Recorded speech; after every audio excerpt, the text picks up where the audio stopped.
1절부터 2절까지 말씀을 함께 공부하겠습니다. 창세기 22장 1절부터 2절입니다. 그일 후에 하나님이 아브라함을 시험하시려고 그를 부르시되 아브라함아 하시니 그가 이르되 내가 여기 있나이다. 여호와께서 이르시되 내 아들 내 사랑하는 독자 이삭을 데리고 모리아 땅으로 가서 내가 내게 일러준 한 산 거기서 그를 번제로 드리라. 오늘 본문은 이렇게 시작하죠. 그 일 후에 21장은 지난주 살펴본 것처럼 그랄 왕 아비멜렉이 아브라함에게 와서 하친을 맺은 일이었습니다. 하나님이 가라고 명령하신 가나안 땅에 들어온 다음에 아브라함 모처럼 평화로운 시간을 보내고 있었습니다. 빼앗겼던 우물도 다시 찾았고 그랄 왕과의 평화 조약도 계속 지속되고 있었고 또한 이스마엘 내보내고 이삭이 잘 자라고 가정의 문제로 어느 정도 해결되고 있었습니다. 그러던 어느 날 하나님이 아브라함을 부르셨습니다. 그리고 하나님이 아브라함을 뭐 하셨습니까? 시험하셨다라고 본문은 말합니다. 아브라함을 시험하시려고 그를 부르셨습니다. 시험의 내용이 무엇입니까? 내가 내게 한 땅, 한 산 거기를 일러줄 텐데 거기 가서 내 아들, 내 사랑하는 독자 이삭을 번제로 바치라는 것입니다. 내 아들, 얘가 사랑하는 그리고 하나밖에 없는 아들 이삭을 모리아 땅에 가서 그 모리아 산에 가서 그 아들을 번제로 드리라고 말씀하십니다. 이때 아브라함의 나이가 대충 한 120세 정도 되었다면 이삭은 20살 정도 되는 이미 장성한 아들이었습니다. 그 아들을 하나님이 번제로 드리라고 말씀하시죠. 번제라는 제사는 하나님께 동물을 양이나 소를 잡아서 드리는 제사인데 양을 잡아서 피를 뽑습니다. 그리고 양의 가죽을 다 벗깁니다. 그리고 그것을 불로 태워서 하나님 앞에 드리는 제사였습니다. 생각을 해보십시오. 아브라함이 이삭을 모리아산에서 번제로 드린다는 것은 칼로 이삭을 죽이고 그의 가죽을 벗기고 그리고 난 다음에 하나님 앞에 태워서 드리는 제사였습니다. 상상할 수 없는 시험이었습니다. 도대체 이게 하나님의 말씀이 맞을까 생각할 수 있는 것이죠. 근데 하나님은 먼저 아브라함을 뭐 하셨다고요? 시험하셨다라고 말합니다. 시험하셨다. 성경에 보면 이 시험이라는 단어가 쓰일 때 두 가지 방법이 있습니다. 하나님이 아브라함을 시험하셨다고 말할 때 믿음의 조상, 믿음이 좋은 아브라함도 시험하시는데 저와 여러분에게도 하나님 시험이 있을까요? 없을까요? 하나님의 시험이 저와 여러분에게도 있습니다. 어떻게 보면 우리가 수능만 끝나면 다 이제 해방된 것 같고 모든 게 다 끝났다 애들이 말하는데 인생에는 학교에서 보는 시험 외에도 수많은 시험이 있습니다. 자격증을 따기 위한 시험뿐만 아니라 우리 인생에 닥치는 여러 가지 일들이 시험이죠. 시험이 우리에게 주어집니다. 그런데 이 시험이 각자의 수준에 따라 그리고 시험에 보는 어떤 내용이 다르지만 모든 하나님의 자녀들에게는 하나님이 주시는 시험이 있습니다. 근데 이 시험의 특징이 있습니다. 고린도전서 10장 13절에 보면 하나님이 시험을 주실 때에 사람이 감당할 시험밖에는 너희가 당한 것이 없다고 말합니다. 하나님 우리에게 어떻게 한다고요? 감당할 수 있는 시험을 주십니다. 그러니까 아브라함에게 주어진 이삭을 모리아산에 번제로 바치라는 시험은 아브라함이 감당할 만한 시험이었던 거죠. 감당할 수준이 되었던 거죠. 그러니까 저와 여러분이 아브라함 같이 감당할 수준도 안 되는데 그런 시험을 하나님 우리한테 주시면 어떻게 할까? 내가 우리 자녀를 아끼고 사랑하고 위하는데 그러다가 하나님이 아브라함처럼 그런 시험 주시면 어떻게 할까? 하나님이 그런 시험을 준 사람은 아브라함 한 사람밖에 없습니다. 성경에도 그렇고 역사상에서도 그런 거죠. 오직 하나님은 미쁘사 너희가 감당하지 못할 시험 당함을 허락하지 아니하시고 또한 우리가 감당할 만한 시험을 주시는데 또한 시험 당할 즈음에 피할 길을 내사 너희로 능히 그 시험을 감당하게 하신다 말씀하십니다. 감당할 시험. 그러니까 우리가 당하는 시험이 하나님이 나에게 주신 시험이고 그럼 이 시험은 내가 감당할 수 있는 시험이고 이 시험에는 얼마든지 피할 길을 하나님 우리 가운데 주신다고 말할 때 우리가 당하는 시험이 너무 힘듭니다. 너무 어렵습니다. 못 살겠습니다. 라고 불평하고 투정하기보다 이 시험을 어떻게 우리가 지혜롭게 잘 통과할 수 있을까? 하나님의 지혜를 구하고 믿음과 은혜를 구하는 게 맞겠죠. 성경에서 이 시험이라는 단어를 쓸 때 두 가지 방법이 있다고 했죠. 하나는 유혹입니다. 또 하나는 테스트입니다. 아브라함에게 주어진 게 유혹일까요? 테스트일까요? 하나님은 저와 여러분에게 시험을 주실 때 그 시험이 유혹이겠습니까? 테스트이겠습니까? 유혹은 하나님이 우리를 유혹하지 않습니다. 왜 유혹하지요? 사기를 치려고 유혹하는 것이죠. 사기쳐서 이 사람을 속여서 나의 이익을 채우고 이 사람은 어떻게 되든지 망하든지 고난을 당하든지 고생을 하든지 뭐 어떤 어려움을 당하든지 신경 쓰지 않고 그런 거 계산하면 사람이 사기를 치겠어요? 그런 거 계산하지 않습니다. 나의 이익을 위해서 이 사람에게 미끼를 던지고 유혹해서 그 유혹에 빠져가지고 자신의 이익을 챙기고 이 사람은 망하는. 근데 아브라함에게 주어진 시험은 저와 여러분에게 주어진 시험은 그런 게 아닌 거예요. 그래서 야고보서 1장에 이렇게 말하지요. 사람이 시험을 받을 때 여기서 시험은 유혹입니다. 사람이 유혹을 받을 때 내가 하나님께 시험을 받는다 하지 말지니 하나님은 악에게 시험 받지도 아니하시고 친히 아무도 시험하지 아니하시느니라. 각 사람이 시험을 받는 것은 자기 욕심에 끌려 미혹됨이니. 이게 유혹이 있는 거죠. 왜 사람이 사기를 당해요? 욕심이 있는 거예요. 욕심에 끌려서 그 말에 미혹당해서 주변의 사람들이 보면 말도 안 되고 어떻게 저런 말에 속아 넘어가고 저런 일에 사람들이 유혹에 빠져서 사기를 당하냐. 근데 어떻게 한다고요? 자기 욕심에 미혹됨이고 욕심이 잉태한 즉 죄를 낳고 죄가 장성한 즉 사망을 낳느니라. 사람은 우리를 유혹합니다. 세상은 우리를 유혹해요. 사람들도 우리를 유혹합니다. 그래서 어떻게 해요? 유혹에 빠져서 죄에 빠지게 하고 하나님으로부터 멀어지게 만들고 욕심이 잉태한 즉 죄를 낳고 죄가 장성하면 사망을 낳느니라. 이것이 유혹인 것이죠. 근데 하나님은 사람을 악으로 유혹하지 않습니다. 절대로 그렇지 않습니다. 자기의 욕심에 끌려 미혹당하는 것이죠. 그런데 하나님은 우리를 유혹하지 않지만 뭘 하신다고요? 시험하십니다. 테스트를 하십니다. 왜? 하나님의 자녀들을 테스트하실 거예요. 하나님이 아브라함을 시험하십니다. 그 얘기 말하면 아브라함을 테스트하시는 거예요. 그 안에 무엇이 있는지 보려고. 그런데 하나님이 아브라함 안에 무엇이 있는지 알까요? 모를까요? 아브라함의 생각을 아실까요? 모를까요? 사람이 감당할 시험밖에는 당한 게 없다고 하는데 그러면 하나님은 이 사람이 이 시험을 줄 때 감당할 수 있는지 없는지 아시는 거예요? 모르시는 거예요? 아시는 것이죠. 아시고 시험을 주시는 거예요. 아시고 시험. 그러면 하나님이 그 사람 속에 있는 것이 참된 믿음인지 믿음이 아닌지 그 사람이 가지고 있는 생각과 수준이 어느 정도인지를 드러내게 하시는데 하나님이 그걸 통해서 우리를 시험하실 때 내 수준과 형편을 알아보셔서 평가해서 그 시험을 통과하면 상 주고 그 시험을 통과하지 못하면 그 사람을 징계하고 벌하려고 시험하시는가. 세상에 주는 테스트는 그런 거잖아요. 시험을 통과하면 합격을 해요. 시험을 통과하지 못하면 불합격 받습니다.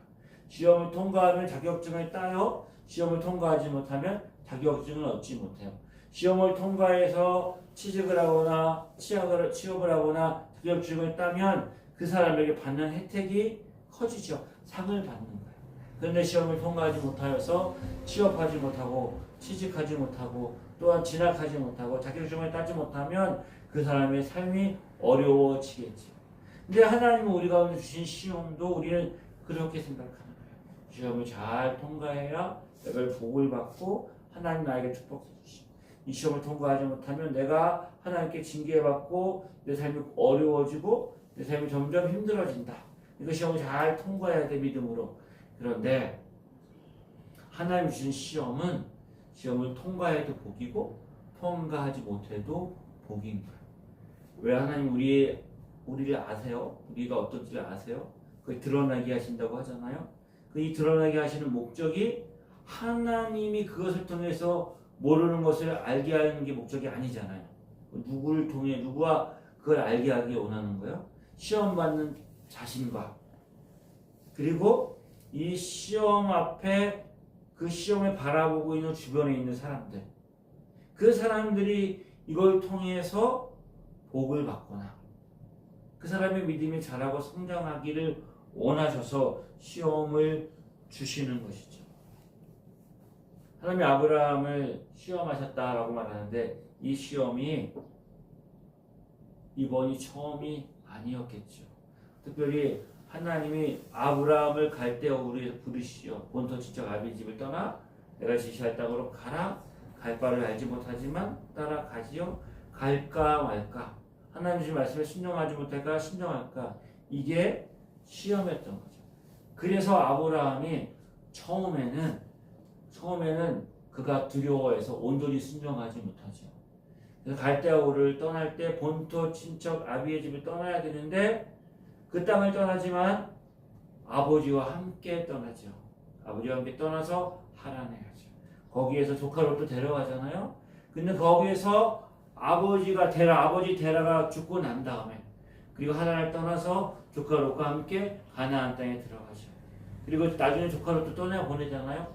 이 모든 일들 가운데 시험을 주지만 한 번에 그가 온전히 순종하고 온전히 따라가지 못해요.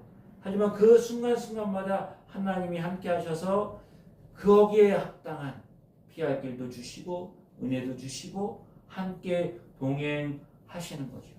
때로는 두려움과 연약함 때문에 이게 맞나 아닌가 그런 것들 때문에 의심하기도 하고 그가 회의를 느끼기도 하고 좌절하고 실패하기도 하지요. 그래서 어떤 때는 정말 믿음을 가지고 용기를 가지고 인내하며 믿음으로 행하기도 해요. 우리의 삶이 그런 것처럼 아브라함의 삶도 그랬던 것이죠. 하나님이 이삭을 시험할 때도 아브라함을 시험할 때도 이삭을 통해서 아브라함을 시험할 때도 3번의 시험이 있었어요. 첫 번째 시험이 무엇입니까? 그 아들을 하나님 주신다고 약속하셨어요. 하늘의 별과 같이 바다의 모래같이. 근데 나이가 들었는데 아들을 주지 않아요. 점점 자신이 아이를 낳을 수 있는 가능성, 자신 안에 살아도 아이를 낳을 수 있는 가능성이 줄어들어요. 아니요, 이제는 끝났다고 생각해요. 그러니까 어떡합니까? 하갈을 통해서 이스마엘을 낳는 거죠. 첫 번째, 하나님이 기다리고 인내하라는 약속을 그가 감당하지 못하죠. 두 번째 시험이 있죠. 이스마엘이 자랍니다. 그리고 이스마엘이 이삭을 회롱하고 이삭을 놀리지요. 집안에 불화가 생겼어요. 사라가 와서 하갈과 이스마엘을 내어 쫓으라고 말하지요. 아브라함이 근심합니다. 하나님이 사라의 말대로 하라고 말씀하셨지만 아브라함은 근심하죠. 자신의 아들이니까. 하지만 말씀에 순종해서 이스마엘을 떠나보냅니다. 자, 그 과정을 거쳐서 이제 3번째 시험이 주어진 거죠. 이삭을 번제로 바치라고 말하는 거예요. 100세에 낳은 아들. 하나님이 이 아들을 설명할 때 뭐라고 말합니까? 네 아들이야, 네 아들. 네가 100세에 낳은 아들이야. 그리고 사랑하는 아들이야. 그리고 독자라는 거예요. 이스마엘도 있지만 독자라는 거예요. 이 약속의 아들이거든. 그러니까 누구보다도 이 아브라함에게는 이 이삭이 얼마나 소중한지 하나님이 너무 잘 아셨어요. 그래서 우리는 이렇게 생각을 해요. 하나님이 아브라함이 이삭을 너무 사랑해서 하나님보다 이삭을 더 사랑하니까 하나님이 아브라함을 시험하려고 그 아들을 번제로 바치라고 그렇게 다른 시험도 많은데 이삭을 바치라고 말한 거야. 그러니까 네가 만약에 하나님보다 더 사랑하는 것이 있으면 그게 물질이든지 건강이든지 자녀든지 이러면 하나님이 치셔서 그 소중한 것을 가져가실 수 있어. 그러니까 너희가 조심해. 그런데 여러분 사랑이라는 게 그렇게 됩니까? 자녀를 사랑할 때 적당히 사랑해야지. 여기까지 사랑해야지. 이만큼 사랑해야지. 그게 돼요? 그렇게 되지 않습니다. 사랑은 아낌없이 주는 거라고 말하잖아요. 아낌없이 주는. 물론 우리 욕심에 따라 잘못된 사랑도 있겠지만 그가 하나님 앞에 교제하고 예배드리고 하나님과 더 가까이 해야 되는데 이삭과 함께 있다 보니까 하나님과 예배 시간도 줄어들고 성경 보는 시간도 줄어들고 기도하는 시간도 줄어들어가지고 하나님이 화가 나서 이삭을 바치라고 말했어. 근데 하나님은 질투하시는 하나님이시지만 하나님 그렇게 작으신 하나님이 아니에요. 물론 우리가 마음이 하나님 아니고 다른 곳에 갈 때 환경이 어려움을 주시거나 우리가 흔들어서 우리를 바로 세우실 때가 있어요. 건강을 가져가실 때도 있고 물질을 가져가실 때도 있고 자녀의 어려움을 주실 때도 있지만 그것은 어떤 케이스예요? 하나님이 우리에게 잘됐다. 너 이번에 내가 한번 혼 좀 나봐라 라고 해서 그런 시험을 던지는 게 아니라 다 그것은 우리가 우리 욕심에 이끌려가지고 유혹돼서 우리가 그 시험에 빠져드는 거지. 하나님이 덫을 기다린 것이 아니라 하나님은 우리의 믿음과 우리 양심과 자유의지를 따라서 우리가 행할 수 있도록 내버려 두실 때가 있는 거예요. 내버려 두셨다가 잘못된 길로 가면 이렇게 툭툭 치여가지고 바른 길로 가라고 인도하시는 거죠. 그 과정을 통해서 우리는 어떻게 해요? 하나님을 이해하고 하나님을 알게 되고 하나님을 깨닫게 되는 것이죠. 그러니까 우리가 너무 그 하나님을 심판의 하나님 이렇게 하면 우리 자녀를 어떻게 하고 이렇게 하면 하나님 날 치셨다고 말하고 그러면서 우리가 하나님 앞에 어떤 감정을 가져요? 하나님 날 치셨어요. 하나님 나를 이렇게 어렵게 만드셨어요. 이 모든 시험이 하나님으로부터 주어진 거야 라고 말하면서 그 시험에 대해서 받아들이는 감정이 대부분 긍정적이지가 않아요. 부정적이에요. 내가 마땅히 이런 것들을 받아 마땅하다고 말하지만 온전히 겸손하게 무릎 꿇고 하나님의 뜻을 구하기보다는 하나님을 향해서 하나님 어떻게 이럴 수가 있어요. 하나님으로부터 주어졌다는 것을 인정하지만 하나님에 대해서 부정적이고 하나님에 대해서 잘못된 내 마음을 그 상처를 가지고 때로는 하나님과 벽을 쌓고 하나님을 떠나기도 하고 하나님을 외면하기도 하는 것들이 우리에게 일어나는 거예요. 그러니까 그런 것들을 우리가 일어날 때 먼저 하나님이 나를 치셨다고 하나님 바라기보다는 내 자신을 돌아보면서 그 안에도 어떻게 해요? 사망 중에도 하나님 주시는 소망이 있다. 죽음 가운데도 소망이 있다. 하나님이 치실지라도 하나님이 우리를 향한 사랑과 긍휼을 잃어버리지 않고 이 모든 것이 하나님의 은혜 안에 있다는 것들을 잊지 않아야 하는 것이죠. 아브라함이 어떻게 합니까? 하나님 말씀 앞에 순종하며 나갑니다. 하나님 말씀 앞에 순종하면서 그가 이제 번제에 있을 나무를 쪼개고 나귀의 안장을 치우고 종 2명과 함께 3일 길을 걸어서 모리아 땅으로 가지요. 이에 아브라함의 순종에 보면 이게 정말 그가 생각할 때 이것이 하나님으로부터 온 순종인가 아닌가 생각할 수밖에 없는 거야. 아브라함이 모리아 산에 가서 이삭을 바치려고 할 때 3가지 장애물이 있어요. 첫 번째는 내 사랑하는 아들을 이 독자를 번제로 바쳐야 된다. 인간적인 사랑이지요. 하나님이 아브라함 이삭을 얼마나 사랑하는지 아는 것처럼 그 사랑하는 자녀를 놓아 보내야 되는 그 아버지의 고뇌가 있는 거죠.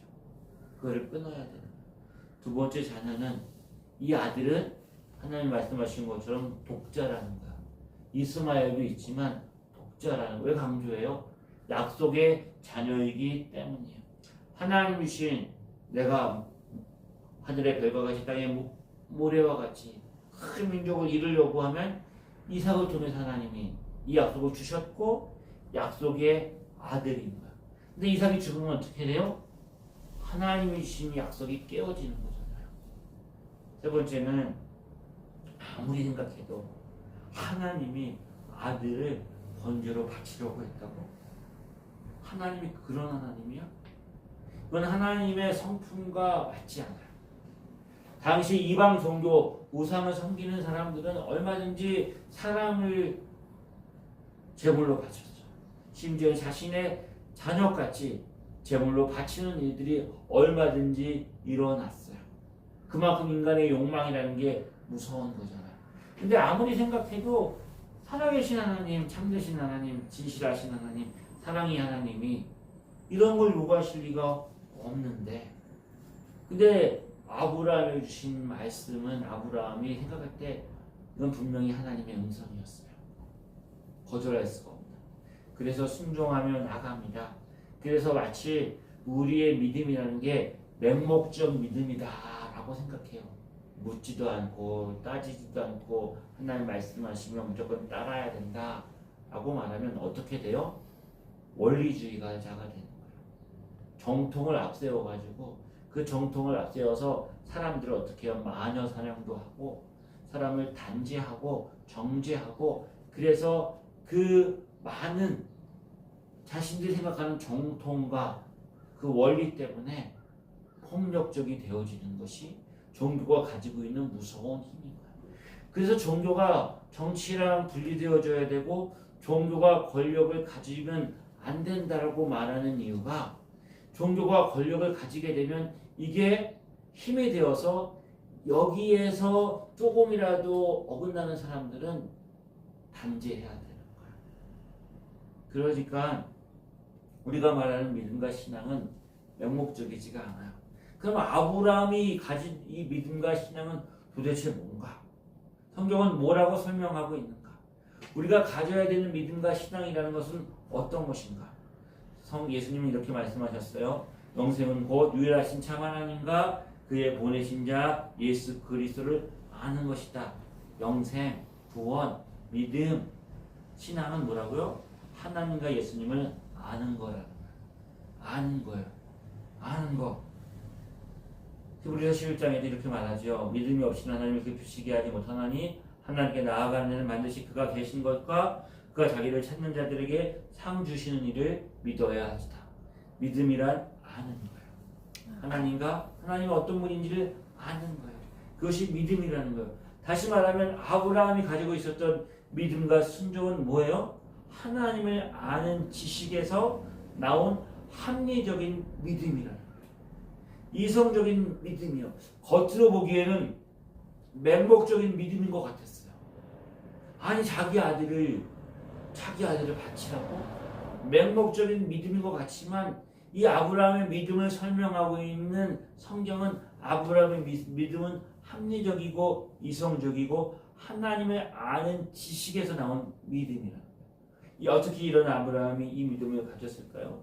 첫 번째, 아브라함의 지나온 세월이 있는 거예요. 우리 인생은 세월이 흘러왔죠. 세월의 흐름에는 뭐가 있어요? 경험이라는 게 있어요. 이 경험이 뭐예요? 세상을 살면서 우리가 사람과 만나고 책을 읽고 또한 여러 가지 많은 학문과 그걸 통해서 경험을 쌓잖아요. 경험이 우리의 지식이고 그 경험을 바탕으로 우리는 판단하고 행동해요. 그 경험이라는 게 중요하고 어떤 경험을 했느냐가 중요하죠. 어떤 사람을 만났느냐가 중요하고 어떤 책을 읽었느냐가 중요하고 뭘 보느냐도 중요하겠죠. 그게 나의 생각을 결정하고 행동하게 만듭니다. 그러면 우리의 인생 가운데 중요한 것이 무엇이에요? 뭘 경험했을까요? 우리가 어떤 세월을 살아왔든지 간에 어느 시간이든 간에 우리 세월 가운데는 하나님과 동행한 시간들이 있어요. 하나님과 함께 했던 경험들이 있는 거예요. 아브라함의 믿음은 무엇의 결과예요? 하나님과 동행한 시간의 결과예요. 그 하나님을 아는 지식은 그냥 하늘에서 떨어진 것이 아니라 하나님과 동행함으로 가지게 된 시간들인 것이죠. 그 속에서 뭘 알았어요? 하나님을 아는 지식이 쌓인 것이죠. 하나님 얼마나 신실하신지, 하나님 얼마나 능력이 크신지, 하나님 얼마나 지혜로우신지, 하나님이 얼마나 선하신지, 하나님 나를 얼마나 사랑하는지 그 지식이 그에게 쌓인 것이죠. 그래서 아브라함이 이렇게 말하지요. 5장에 보면 오늘 본문 이어지는 5장에 보면 이제 모리아 산에 도착합니다. 모리아 땅에. 그래서 하나님 지시한 산으로 올라가려고 해요. 두 종하고 같이 갔잖아요. 두 종은 나귀와 함께 밑에 있으라고 말하는 거예요. 그러면서 이렇게 말합니다. 너희는 나귀와 함께 여기서 기다리라. 내가 아이와 함께 저기 가서 예배하고 우리가 너희에게로 돌아오리라. 뭐하러 가요? 이삭을 번제로 드리러 가잖아요. 그러니까 우리가 가서 누가 돌아와요? 아브라함 혼자 와야 되잖아요. 근데 뭐라고 말해요? 우리가 올라가서 우리가 함께 돌아오리라. 아니 번제로 드리러 가는데 함께 온다는 게 무슨 말일까? 그리고 올라갑니다. 이삭이 아버지 아브라함에게 말해요. 아버지요, 그가 내 아들아, 내가 여기 있다. 이삭이 말합니다. 불과 나무는 있거니와 번제할 어린 양은 어디 있습니까? 이삭은 꿈에도 모르는 거예요. 자기가 이제 번제로 드려줘야 되는데. 그래서 묻지요. 아버지, 번제할 이제 불과 나무는 여기 있는데 어린 양 어디 있어요? 뭘로 하나님께 번제를 드리나요? 그랬더니 아브라함이 말합니다. 내 아들아, 번제할 어린 양은 하나님이 친히 자기를 위하여 친히 준비하시리라. 하나님이 어린 양은 하나님 자기를 위하여 친히 준비하시리라. 하나님이 준비하실 거야. 그래서 유명한 말씀이 나오죠. 여호와 이레의 하나님, 준비하시는 하나님. 도대체 아브라함이 하는 말에는 뭔가 어울리지가 않아요. 우리 함께 돌아올 거야. 이삭아, 그래 번제 드릴 건데 어린 양 하나님이 준비하실 거야. 그럼 하나님 미리 이 모든 일을 알려주셨을까? 올라갔더니 정말 어린 양이 없어요. 그거 어떻게 해요? 번제를 쌓습니다. 제단을 쌓습니다. 그리고 그제서야 얘기하죠. 이삭아, 내가 여기 온 이유는 하나님 나에게 말씀하셨는데 내 사랑하는 아들 독자 이삭 너를 번제로 하나님 앞에 드리라고 하나님 나에게 말씀하셨어. 그 어린 양을 하나님 준비하실 줄 알았는데 어린 양을 하나님 준비하지 않았다. 그래서 너를 내가 번제를 드려야 돼. 그런데 하나님 나에게 분명히 약속하셨거든. 뭐라고? 너를 통해서 큰 민족을 이루고 그리고 큰 나라를 만들 거라고 말씀하셨어. 인류를 구원할 여자의 후손 메시아가 올 건데 그 여자의 후손이 어디로? 너를 통해서 온 거야.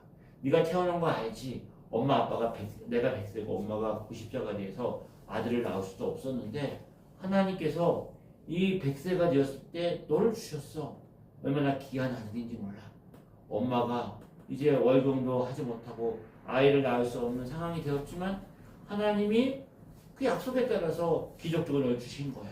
그리고 너를 통해서 하나님이 이 약속을 이어가겠다고 너 형 이스마엘도 내 쫓으라고 말씀하셨어. 그건 너를 통해서 이 약속이 이루어질 거야.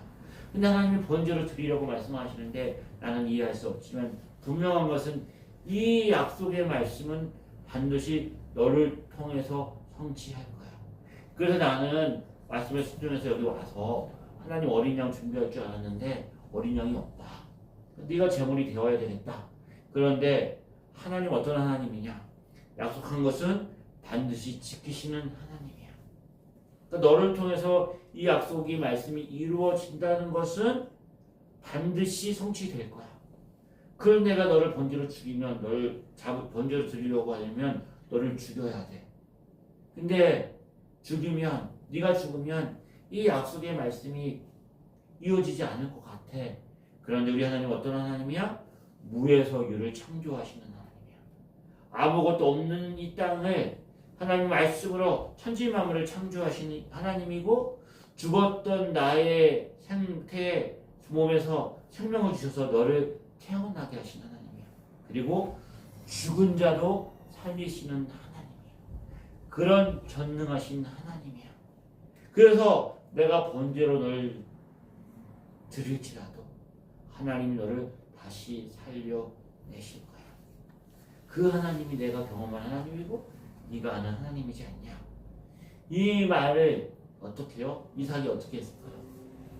그래요. 하나님이 그런 하나님이고 알아요. 나도 아버지를 통해서 배웠던 하나님이 그런 하나님이세요 라고 그 하나님을 믿는 아브라함의 신앙을 이삭이 가지고 있었던 거죠. 만약에 그런 믿음과 신앙이 없었다면, 만약에 이삭이 아니라 이스마엘을 제물로 바치러 왔다고 하면 이스마엘이 어떻게 했을까요? 이 노친내가 미쳤나? 제정신이 아니야? 나를 번제로 드린다고? 이게 지금 노망이 들었나 할 소리야? 그러면서 그 아버지 밀치고 도망갔겠죠. 그 이삭은 마치 예수님이 하나님 아버지의 말씀을 듣고 믿음으로 순종하여서 자신을 십자가에 내어주신 것처럼 자신 스스로 고난당하시고 십자가에 달려 죽으신 것처럼 어떻게 해요? 번제단 위에 올라가지요. 그 번제단을 묶고 칼로 아브라함 이삭을 내비치려고 할 때 하나님이 개입하시죠. 그리고 숲을 사이에 하나님이 예배하신 어린 양이 있었어요. 그리고 그 어린 양을 하나님 앞에 번제를 드리고 그들은 돌아오지요. 그래서 신약 성경은 이 사건을 이렇게 설명하고 있죠. 하나님은 시험을 받을 때에 믿음으로 이삭을 드렸으니 아브라함은 시험을 받을 때에 믿음으로 이삭을 드렸으니 그는 약속들을 받은 자로 그 외아들을 드렸느니라. 그에게 이미 말씀하시기를 내 자손이라 칭하는 이삭으로 말미암아 될 건데 그가 하나님이 능히 이삭을 죽은 자 가운데서 다시 살리실 줄을 생각하지라. 비유컨대 그는 죽은 자 가운데서 도로 받을 것이니라. 아브라함은 어떻게 해요? 죽은 자 가운데서 다시 살리실 것에 대한 믿음이 그에게 있었던 것이죠. 아브라함에게 주어진 시험이 크지만 그 시험을 감당할 때 놀라운 하나님의 은혜가 임한 것이죠. 아멘. 로마서 4장에도 이렇게 말합니다. 기록된 바 내가 너를 많은 민족의 조상으로 세웠다 하신과 같으니 그가 믿은 바 하나님은 죽은 자를 살리시며 없는 것을 있는 것으로 부르시는 이십니다. 죽은 자를 살리시는 하나님, 이 믿음이, 이 순종한 믿음이 예수님의 믿음이었고 예수님 십자가에 달리실 때 내가 3일 만에 다시 살아나리라 부활에 대한 믿음을 가졌고 이 믿음이 저와 여러분을 죽은 자 가운데 살려서 하나님의 자녀로 거듭나는 영원한 생명을 얻게 되어진 부활의 몸을 입은 하나님의 자녀로 우리의 삶을 살게 한 성경의 복음의 원리인 거죠. 그래서 하나님이 이렇게 말씀하십니다.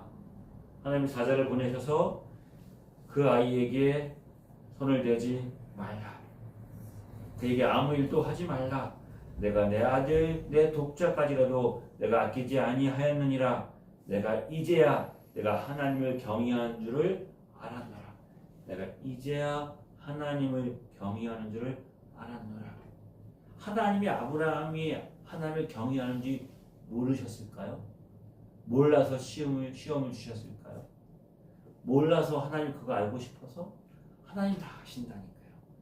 저와 여러분이 하나님이 얼마나 사랑하는지 하나님이 우리에게 얼마나 소중한지 하나님 우리를 다 아세요. 근데 이 시험을 통해서 순종함으로 하나님이 아브라함이 하나님을 경외하는 줄 알았다라는 이 사건을 통해서 누가? 아브라함이 은혜를 받죠. 이삭도 은혜를 받았죠. 그리고 이게 성경에 기록되어지므로 저와 여러분도 은혜를 받는 거예요. 아멘. 하나님 우리를 칭찬받게 하세요. 그런데 이 시험을 통과할 때 하나님이 우리 가운데 은혜를 주실 때 어떻게 해요? 참된 은혜와 복을 누리게 되죠. 우리가 믿음으로 살면 하나님이 어떻게 해요? 세상 사람들로부터 아비멜렉이 아브라함에게 말한 것처럼 야 하나님 너와 함께 하신다. 너희 잘 지내자. 이 소리를 하나님 우리 가운데 듣게 하시죠. 듣고 싶어 하시죠. 세상 사람들은 우리 향해서 그렇게 말해요. 야 하나님 너와 함께 하시네. 그런데 하나님 우리 향해서 뭐라고 말한다고요? 내가 널 사랑하는구나. 네가 날 경외하는구나. 네가 나를 영광 돌리는구나. 하나님이 우리 향해서 그렇게 칭찬하시는 것. 이건 뭘 통해 주어진다고요?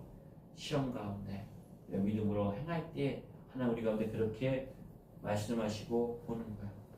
수준은 다르지만 하나님의 자녀라면 하나님 주신 시험을 피할 수 없어요. 저와 여러분도 지금도 시험 받고 있는 거야. 테스트 받고 있는 거야. 이때 우리가 어떻게 해요? 하나님을 신뢰하고 믿음으로 우리가 행할 때 하나님 가운데 놀라운 은혜와 영광을 주셔서 하나님 아는 지시간에 더 잘하게 하시고 믿음을 승리케 하실 것 바라보고 승리하는 때는 저와 여러분이 있기를 주의 이름으로 축복합니다. 아멘. 좋으신 하나님 아버지네 감사합니다. 믿음을 행하게 하여 주옵소서. 하나님을 아는 지시간에 잘하게 하여 주옵소서. 어떤 시험과 환난과 고난을 당한다 할지라도 신실하신 하나님 바라보고 그 안에서 우리에게 정답을 주시는 예수 그리스도, 우리의 정답이 되시는 예수 그리스도만 바라보게 하여 주옵소서. 아멘. 예수님의 이름으로 기도드립니다. 아멘. 이제는 우리 주 예수 그리스도의 은혜와 하나님 아버지의 크신 사랑하심과 주님의 성령님의 인도하심이 주를 믿음으로 의지하며 주님과 동행하며 승리하기를 소망한 하나님의 자녀들 위해 지금부터 영원히 함께 하시기를 간절히 축원하옵나이다. 아멘.